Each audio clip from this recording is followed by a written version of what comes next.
Welcome to study physics. आज के lecture में हम लोग चैप्टर 3 के सॉल्यूशन को कंटिन्यू करने वाले हैं और आज का हमारा फर्स्ट क्वेश्चन रहेगा 11 अप टू 10 हमारा हो चुका है। सो क्वेश्चन नंबर 11 में कहा जा रहा है figure shows x versus t graph of A particle. Find the time such that the average velocity of the particle during the period 0 to t is 0. So इसमें हम लोगों से एक ग्राफ दिया जा रहा है और उसमें कहा जा रहा है एक 0 to t इंटरवल में इसका जो है एवरेज वेलोसिटी अगर 0 हो रहा है तो हमें वो t जो है वो इवेल्युएट करना है।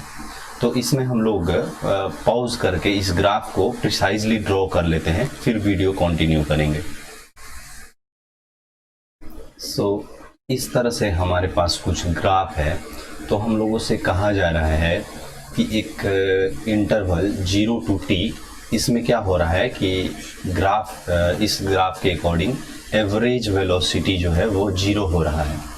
तो अगर इस इंटरवल में एवरेज वेलोसिटी 0 हो रहा है तो हम लोगों को ये t का वैल्यू इवेल्युएट करना है।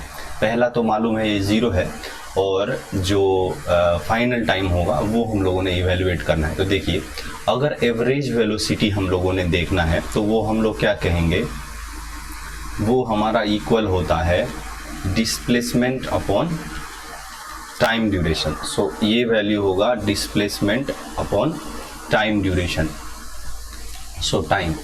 तो इस तरह हमारा अगर एवरेज वेलोसिटी को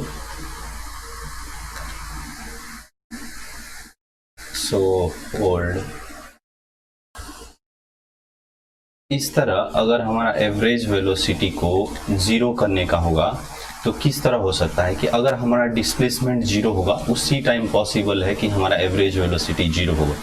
तो डिस्प्लेसमेंट 0 होने का मतलब क्या है, जो फाइनल पोजीशन हो वो इनिशियल पोजीशन के इक्वल हो जाए। तो देखिए इस ग्राफ में अगर हम लोग चेक करें तो कुछ इस तरह से अगर चेक करेंगे तो देखिए यहाँ पर आने से क्या हो रहा है कि जो पोजीशन है वो सेम हो जा रहा है, मीन्स जहाँ से स्टार्ट किया था वो वहीं पर रीच हो रहा है। तो ये टाइम जो है प्रिसाइजली ग्राफ ड्रॉ करने से हमें दिख सकता है कि t = 12 सेकेंड पर जो है वो डिस्प्लेसमेंट 0 हो सकता है। तो इस तरह अगर डिस्प्लेसमेंट 0 होगा तो हमारा एवरेज वेलोसिटी 0 हो जाएगा। सो हमारा जो t आएगा वो इस तरह 12 हो जाएगा। तो ये हमारा क्वेश्चन 11 का सॉल्यूशन था। नेक्स्ट जो हम लोग देखने वाले हैं दैट इज क्वेश्चन नंबर 12। इसमें कहा जा रहा है ए particle starts from A point A and travels along the solid curve shown in the figure. Find approximately the position B of particle such that the average velocity between particle A and B has same direction as the instantaneous velocity at B. So इसमें हम लोगों से average velocity और instantaneous velocity का direction same हो ऐसा point हमें बताने को कहा जा रहा है। तो अगेन इसमें एक ग्राफ है, तो हम लोग इसको प्रिसाइजली ड्रॉ करने के लिए वीडियो पॉज कर लेते हैं। अगेन इस ग्राफ में हम लोगों से यहाँ पर जो है वो एक पॉइंट ए दिया गया है और कहा जा रहा है कि एक ऐसा पॉइंट बी ढूंढना है जहाँ पर एवरेज वेलोसिटी और इंस्टेंटेनियस वेलोसिटी, तो जो एवरेज वेलोसिटी होता है वो हम लोगों को स्लोप से पता चल जाएगा। मीन्स हम लोग अगर टेन थीटा इवेल्युएट करें तो वहाँ पर हमें क्या पता चलेगा कि displacement, so change in suppose y अगर किसी टाइम हो रहा हो और change upon means time interval का चेंज, तो इस तरह हमें एवरेज वेलोसिटी पता चल जाता है। और अगर हमें इंस्टेंटेनियस वेलोसिटी इवेल्युएट करना होगा तो हम लोग वहाँ पर क्या करते हैं, तो टेंजेंट ड्रॉ करते हैं। तो इस प्रकार ये दो चीज़ अगर इन दोनों का डायरेक्शन सेम होगा किसी पॉइंट पे तो हमें वो पॉइंट इवेल्युएट करना है। तो अब देखिए अगर हम लोग थोड़ा सा केयर करेंगे एवरेज वेलोसिटी के रिगार्डिंग में तो हम लोग को क्या दिखाई देगा कि यहाँ तो एवरेज वेलोसिटी का डेफिनेशन हो रहा है डिस्प्लेसमेंट अपॉन टाइम। पर इसमें जो हमें ग्राफ दिया जा रहा है, इधर y एक्सिस है वो भी इन टर्म्स ऑफ मीटर है और इधर x एक्सिस है वो भी इन टर्म्स ऑफ मीटर है। तो इसको अगर हम लोग कुछ इस तरह से समझने का ट्राई करें कि सपोज हमने change in y upon change in x को मेजर कर रहे हैं, तो अगर ये हम change in y upon change in x को मेजर कर रहे हैं, इस ग्राफ से तो हम वही कर सकते हैं, तो वो तो एवरेज वेलोसिटी का डेफिनेशन होगा नहीं। तो हम अब क्या करेंगे कि सपोज इसको डेल्टा टी से इस टर्म को भी, न्यूमरेटर को भी डिवाइड कर देंगे और डेल्टा टी से अगर डिनोमिनेटर को भी डिवाइड कर देंगे तो हमें पता चल जाएगा क्या कि ये इक्वल हो रहा है हमारा एवरेज वेलोसिटी का। तो इस तरह ये चीज़ और ये चीज़ सेम ही है। सो हम ये इवेल्युएट करने से एग्जैक्टली एवरेज वेलोसिटी को ही इवेल्युएट कर रहे होंगे। तो ये हमारा एवरेज वेलोसिटी का जो है वो डायरेक्शन बताएगा। तो देखिए, हमने अगर कोई पॉइंट ढूंढना है, सपोज A टू एक B पॉइंट हमने इसको लिया, तो इस इंस्टेंट जो स्लोप होगा means del y upon del x होगा, उसका जो डायरेक्शन होगा वो कुछ इस डायरेक्शन में होगा। और इस टाइम अगर हमने यहाँ पर कोई टेंजेंट ड्रॉ किया तो उसका डायरेक्शन कुछ इस डायरेक्शन में होगा। तो इस तरह क्या हो जाएगा, ये दो डायरेक्शन सेम नहीं होगा। तो अगर सपोज हमने यहाँ पे B पॉइंट लिया होता तो वो हमारा ठीक नहीं होता। अब नेक्स्ट इंस्टेंट अगर हमने यहाँ पर जो है वो कुछ पॉइंट इस तरह से लिया, तो ये जो B पॉइंट होगा यहाँ पर, तो यहाँ पर स्लोप का डायरेक्शन कुछ इस तरह से हो रहा है। अब अगर हमने यहाँ पर टेंजेंट ड्रॉ किया तो कुछ इस तरह से टेंजेंट भी आएगा, कुछ ये इस तरह से आएगा, कुछ इस तरह से आएगा। तो एकदम माने इनफाइनाइटेसिमली स्मॉल टाइम के लिए ये अगर हम लोग केयर करेंगे तो यहाँ पर जो स्लोप होगा और टेंजेंट होगा, इसका जो भी डायरेक्शन होगा वो यहाँ पर अप्रोक्सीमेट कैलकुलेशन के लिए कहा जा रहा है। तो वो क्या होगा, तो सेम डायरेक्शन में हो जाएगा। तो हम यहाँ पर क्या कह सकते हैं कि एट पॉइंट, अब देखिए यहाँ पर जो हमारा पॉइंट बन रहा है ये x एक्सिस पर 0.5 हो रहा है। तो इस पॉइंट का नाम हम लोग अगर P रखेंगे तो हमारा x कोऑर्डिनेट कितना हो रहा है, 5 मीटर, और y कोऑर्डिनेट देखिए 3 मीटर हो रहा है। तो हम लोग क्या कहेंगे कि एट पॉइंट P जो स्लोप हो रहा है, the direction of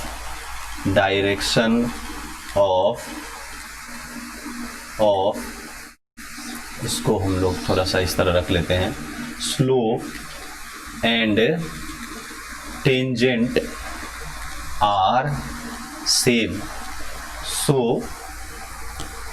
so the direction of average velocity and instantaneous velocity are क्या होगा, तो सेम हो जाएगा। तो इस तरह हमारा जो है वो 12th क्वेश्चन भी कंप्लीट हो जाएगा। तो जो नेक्स्ट हमारा प्रॉब्लम होगा दैट इज 13। सो 13 में हम लोगों से क्या कहा जा रहा है, an object having a velocity. So यहाँ पर कुछ वेलोसिटी दिया जा रहा है हमें, तो हम u से डिनोट कर लेते हैं। So 4 metre per second is accelerated at a rate. So हमें एक एक्सेलरेशन भी दिया जा रहा है that is 1.2 metre per second square. For एक टाइम ड्यूरेशन है हमारे पास 5 सेकेंड का। तो पूछा जा रहा है find the distance travel during the period of acceleration. So ये काफ़ी आसान प्रॉब्लम हो जाएगा। तो जस्ट हमें इसमें जो है डिस्प्लेसमेंट का और डिस्टेंस का इक्वेशन रखना होगा और हमें इस तरह से इसका वैल्यू इवेल्युएट हो जाएगा। तो देखिए ये 4 हो जाएगा और ये टाइम 5 सेकेंड का है प्लस, और ये हाफ, ये 1.2 और टी स्क्वायर जो है ये हमारा 25 बन जाएगा। तो इसको अगर हम लोग कुछ इस तरह से इवेल्युएट करेंगे तो देखिए ये हमारा 20 बन जाएगा, और इसको अगर हम लोगों ने इवेल्युएट करेंगे थोड़ा सा छोटा कर लेंगे तो ये हो जाएगा हमारा 6, और 6 5 जा 30 और 3, तो यहाँ पर 12 और 3 ये कितना हो जाएगा 15, और डिवाइडेड बाय 10। सो ये वैल्यू हमारे पास आएगा 35। सो एस का जो वैल्यू आ जाएगा दैट इज हमारा 35 मीटर। तो इस तरह हमारा क्वेश्चन नंबर 13 जो है वो कंप्लीट हो जाएगा। जो नेक्स्ट होगा हमारा दैट इज 14। सो 14 में हम लोगों से कहा जा रहा है ए particle a person travelling at, so person का जो स्पीड दिया जा रहा है अगेन उसको यू से डिनोट कर लेते हैं, सो 43.2 किलोमीटर पर आवर। और फिर कहा जा रहा है applies the brakes giving a deceleration, so acceleration को जस्ट हम लोग निगेटिव करके लिख लेंगे, so -6 metre per second square. तो कहा जा रहा है to his scooter how far will it travel before stopping, so ये स्टॉप होने से पहले कितना डिस्टेंस कवर कर लेंगे। तो यहाँ पर देखिए ये जो हमारा स्पीड है वो इन टर्म्स ऑफ किलोमीटर है और ये जो एक्सेलरेशन है वो इन टर्म्स ऑफ मीटर है। तो हमें इसको चेंज करना होगा। तो इसको किस तरह चेंज कर सकते हैं, तो देखिए इसको किलोमीटर को जस्ट मीटर बना देंगे और ये जो आवर है इसको सेकंड बनाएंगे, सो आवर मिनट हो गया और मिनट सेकंड हो गया। तो इस तरह से ये वैल्यू और ये वैल्यू कैंसिल हो जाएगा। तो यहाँ पर जो कुछ भी वैल्यू हमारे पास बचेगा दैट इज 432/36। तो ये हमारा जो वैल्यू आएगा इसको हम लोग एग्जैक्टली कैलकुलेटर से चेक कर लेंगे। सो ये जो वैल्यू हमारे पास आएगा using calculator that will be हमारा हो जाएगा 12 मीटर पर सेकेंड। क्यों? क्योंकि ये हमारा स्पीड था, सो in terms of metre per second रहेगा। तो जो नेक्स्ट टाइम हम लोगों से कहा जा रहा है कि ये स्टॉप होने से पहले क्या डिस्टेंस कवर कर रहा है, तो उसको इवेलुएट करने के लिए हम लोग यूज कर सकते हैं v² = u² plus of 2as। और स्टॉप होने के टाइम इसका वेलोसिटी 0 होना पड़ेगा। इनिशियली ये 12 मीटर पर सेकेंड के स्पीड से जा रहा है तो ये हमने स्क्वायर में रखा और ये टर्म हमारा एक्सेलरेशन जो है वो नेगेटिव है, सो दिस वैल्यू ये हमारा 12 आ जाएगा और हमें इस डिस्टेंस को इवेलुएट करना है दैट इज आवर s। तो यहाँ पर देखिए क्या टर्म बच रहा है हमारा, सो यहाँ पर जो हमारा एक्सेलरेशन है दैट इज 6 नॉट 12, सो इसको हम लोगों ने 6 रखेंगे। तो यहाँ पर ये देखिए ये 12 × 12 लिखा जा सकता है और ये 12 × s लिखा जा सकता है। सो s का जो वैल्यू आएगा दैट विल बी हमारा 12 मीटर हो जाएगा। तो इस तरह हमारा क्वेश्चन नंबर 14 जो है वो कंप्लीट हो जाता है। सो नेक्स्ट हम लोग देखेंगे क्वेश्चन 15। सो 15th में हम लोगों से क्या कहा जा रहा है, a train starts from rest and moves with a constant acceleration. So initially rest से स्टार्ट हो रहा है दैट टाइम u = 0 एंड वो ट्रेवल कर रहा है with acceleration of 2 metre per second square. So 2 metre per second square का वो एक्सेलरेशन ले रहा है फॉर हाफ ए मिनट। तो यहाँ पर देखिए अगेन ये सेकेंड में चल रहा है और हमें टाइम मिनट में दे रहा है, तो इसको भी हमें क्या करना होगा, सेकेंड में कन्वर्ट करना होगा। सो टाइम जो है हमारे पास 30 सेकेंड है। The brakes are then applied and the train comes to rest in 1 minute। अब देखिए ये हमारा जो है सो वन सीन है, मीन्स अप टू दिस कोई ब्रेक नहीं यूज़ किया गया था। सो यहाँ हम लोग ब्रैकेट में लिखते हैं नो ब्रेक इज़ यूज्ड। सो इस ड्यूरेशन में कोई ब्रेक यूज़ नहीं किया गया है। अब इसके बाद जब इस पर ब्रेक को यूज़ किया गया है तब कहा जा रहा है कि ये 1 मिनट के टाइम में, सो सेकेंड सीन जब हमारा स्टार्ट होगा तो उसका ड्यूरेशन है यहाँ पर क्या हो रहा होगा, तो डी एक्सेलरेशन हो रहा होगा। तो सेकेंड सीन में ब्रेक लगाने के बाद डी एक्सेलरेशन हो रहा होगा, तो डी एक्सेलरेशन हो रहा होगा और टाइम हमारे पास कितना होगा, तो 60 सेकेंड। तो हमें पूछा जा रहा है फर्स्ट पार्ट में total distance moved by the train. तो पहले हम लोग इसको फर्स्ट पार्ट को इवेलुएट कर लेते हैं, देन सेकेंड और थर्ड पार्ट देखेंगे। सो फर्स्ट पार्ट में यहाँ पर जब no break is used means इस ड्यूरेशन में उसने कितना डिस्टेंस कवर किया होगा, तो उसको अगर हम लोगों ने S1 कहा तो ut + हाफ AT²। तो अगेन हमारा u जो है वो 0 है, तो यहाँ पर जो डिस्टेंस कवर होगा वो हाफ और एक्सेलरेशन 2 मीटर का यूज़ कर रहा था और इस टाइम ये 30 सेकेंड से 30 सेकेंड को यूज़ कर रहा था, तो यहाँ पर हो जाएगा 900। तो एग्जैक्टली इस ड्यूरेशन में जब तक कि ब्रेक नहीं यूज़ किया गया है तब तक वो 900 मीटर कवर कर चुका होगा। अब देखिए जब सेकेंड सिचुएशन में सो इस टाइम हम इसको सेकेंड पार्ट लिख लेते हैं। सो सेकेंड टाइम जब ब्रेक यूज किया जाएगा तब तक इसका जो वेलोसिटी रीच हो चुका होगा वो हम लोग इवेलुएट करते हैं। तो देखिए ये वैल्यू तो 0 था, अब यहाँ पर एक्सेलरेशन 2 का था और ये जा रहा था 30 सेकेंड से। तो जस्ट जिस इंस्टेंट में ब्रेक यूज किया जाएगा उस इंस्टेंट इसका जो वेलोसिटी था वो 60 मीटर पर सेकेंड का था। में ये u का वैल्यू इवेलुएट हो चुका है, दैट मीन्स u हमारा कितना आ चुका है तो 60 मीटर पर सेकेंड। तो अगर इसको 1 सेकेंड मीन्स 1 मिनट के टाइम में, दैट मीन्स 30 सेकेंड में अगर इससे स्टॉप हो जाना है तो वहाँ पर v जो है वो 0 हो जाएगा। तो अगर हम लोग ये इक्वेशन यूज़ करें कि अब यहाँ पर d एक्सेलरेशन यूज होगा, सो u minus a into T, तो यहाँ पर क्या होगा जब हमारा फाइनल वेलोसिटी 0 हो रहा होगा तो u हमारा 60 है और इसको अगर सपोज हमने उसको a यूज़ करें तो इसको a डैश यूज करें तो ये a डैश इंटू टाइम हमें है 60 सेकेंड का। तो यहाँ पर से देखिए ये जो हमारा डी एक्सेलरेशन का वैल्यू आ जाएगा a डैश डी एक्सेलरेशन, ये हमारा कितना हो जाएगा तो 1 मीटर पर सेकेंड का वैल्यू हमें इवेलुएट हो जाएगा।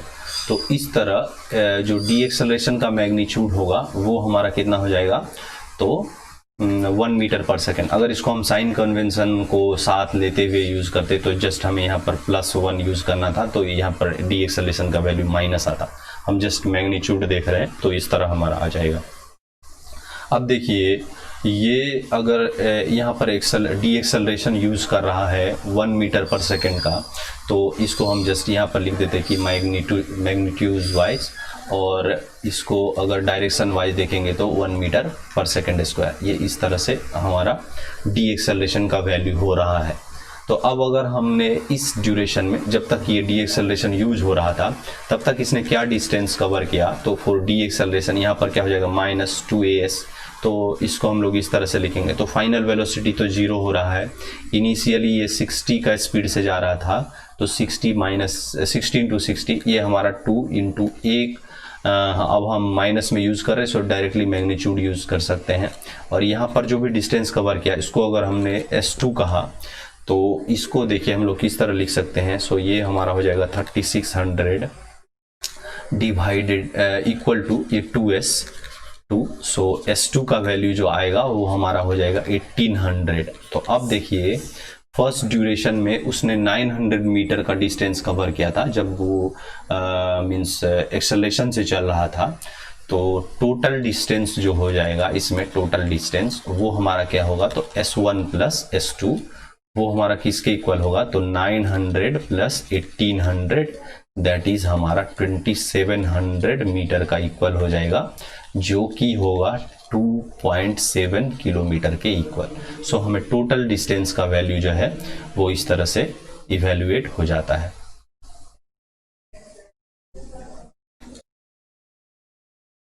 सो आज के लिए हम लोग इतना ही रखेंगे। इसके बाद नेक्स्ट वीडियो में हम लोग फ्रॉम 16 देखेंगे।